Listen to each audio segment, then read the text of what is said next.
Okay, good afternoon, everybody. We'll get stuck into it straight away. In today's lesson, success looks like this. Number one, you are able to find the area of a sector given an angle at the center, either in degrees or radians, although I will focus on radians. Number two, that you will be able to list and use, maybe, depending on how far we get with the lesson, a range of common important radian measures by examining the unit circle. So I'm sorry I'm not writing that down, but that's basically what the name of the game is. So in part one of this lesson, we're going to look at sector area, not to be confused with sector, our school system. So SECTOR. To do that, we need to examine what the area of a circle is, first of all, and then I'm going to sort of develop very briefly and very quickly the formula for area of a sector and move on from there. So just, I suppose, first of all, I should just point out that a sector is the area equivalent to arc length in a way, in that I've got a center of a circle, like so, and I have two radial lines with an angle that's formed at the center, like so. Last lesson, we talked about this bit here being the arc length, so, or the arc, an arc on the circle. And sorry, Harrison.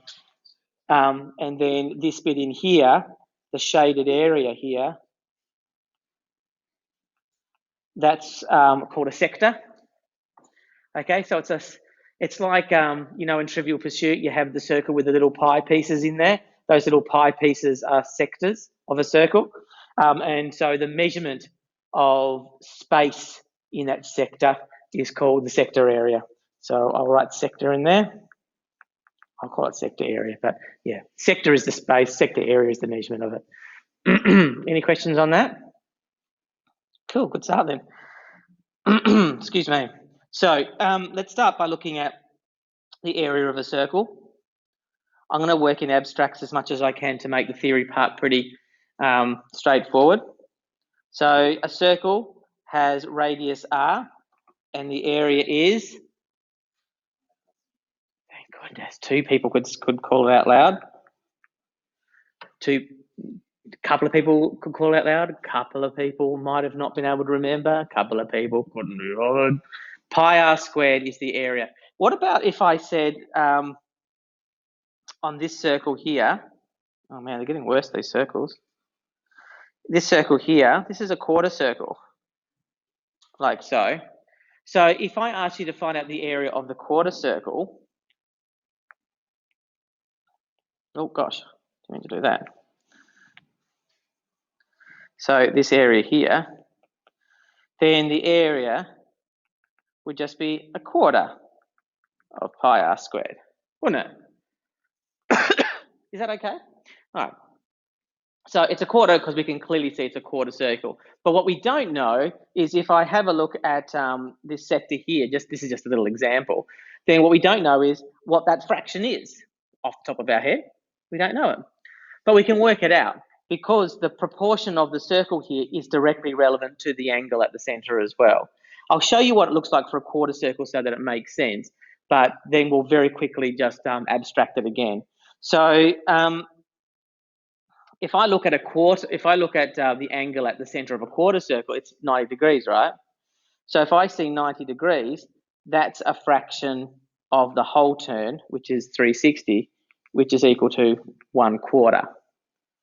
Okay, so it makes sense, I hope, that if we express the angle at the center as a fraction of the overall angle, 360, then if we reduce that to a fraction, then that's what we would multiply the area by. Okay, good so far? All right, well, let's do the same thing again with, but this time with radians. So 90 degrees in radians. Can anyone remember off the top of their head? Just yell it out. Thank you, Louis. Yep, pi on 2. So 360 is 2 pi.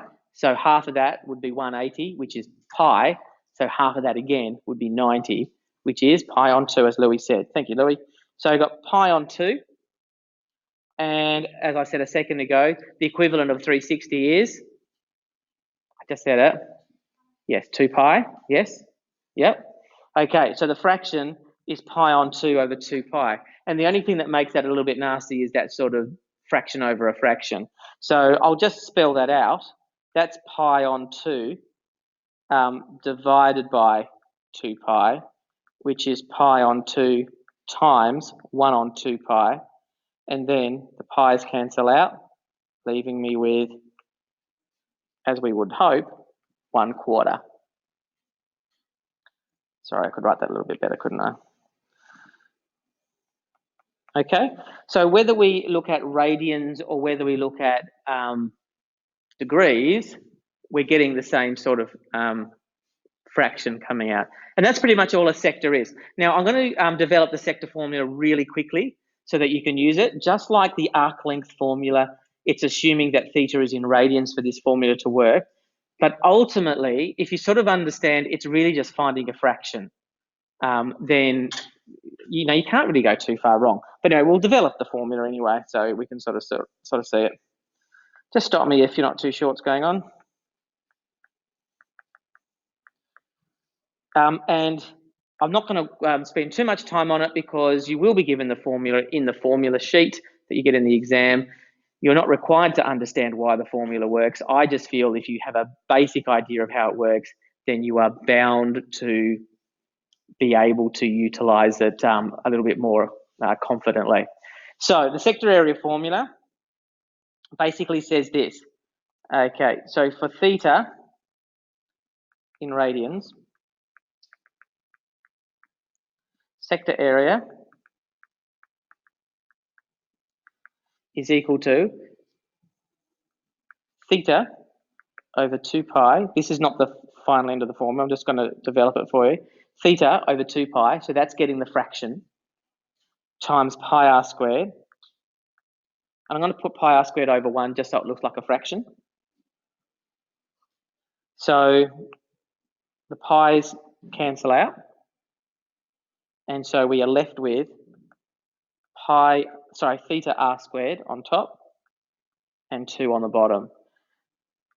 I kind of prefer it to look like this, but they're both equivalent, whichever one looks nicer to you. Theta r squared on 2 or half theta r squared, where theta is in radians. Okay, that's it. That's the formula. So I'll just do a brief, just one example, I think, and then get you to just do just a very straightforward example so you can see it. Technically, if I give you the sector area, you should be able to work out what the angle at the center is and all that kind of stuff. So I'm just going to go for a straightforward one, but know that there'll be heaps of problems to try in the next 20 minutes or so. Alrighty. So here's an example.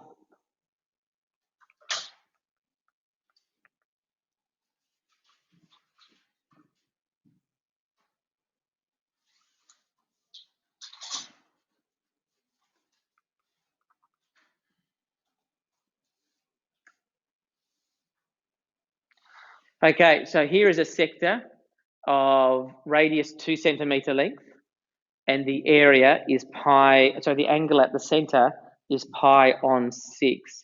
Anyone tell me off the top of their head quickly what pi on 6 is in degrees? Thank you, Izzy, 30 degrees. Okay, so remember the pi on 6 is 30 degrees, pi on 3 is 60 degrees. There's that sort of synergy with the 30 and the 60 there.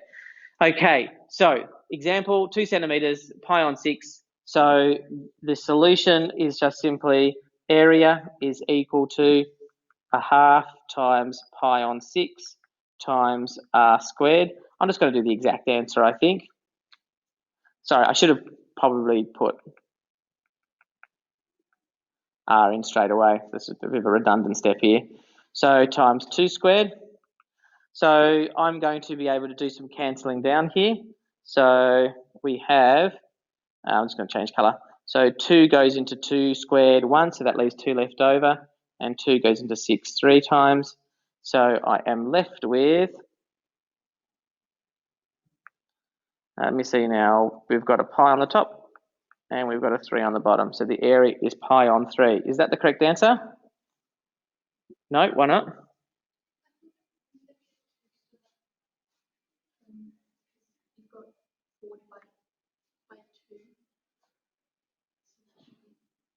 Four divided by 2, sorry.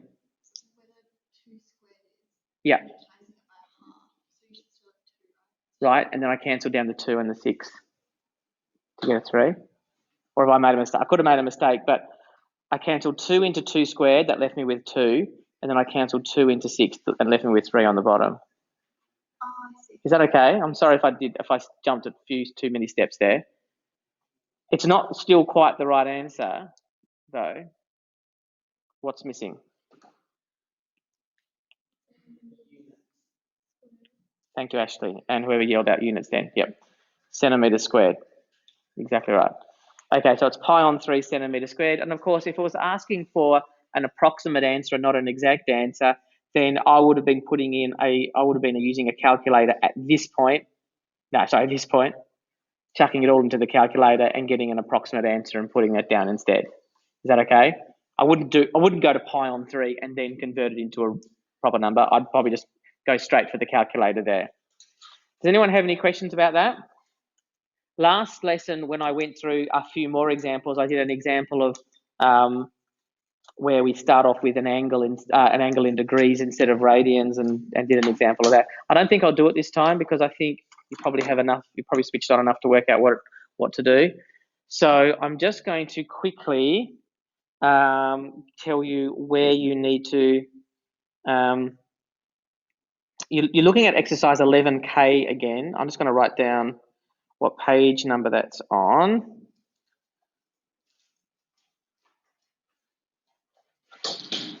If I can, if it's going to let me.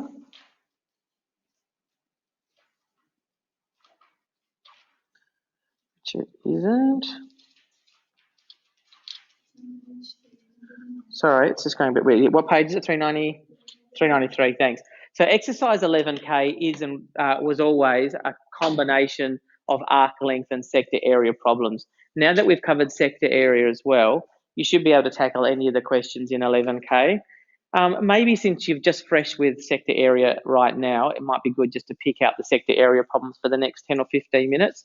Yeah, I'm looking at giving you another 20 minutes or so practice on this, and then I'm going to just introduce you to some exact trig ratios towards the end. I'll come around and help you.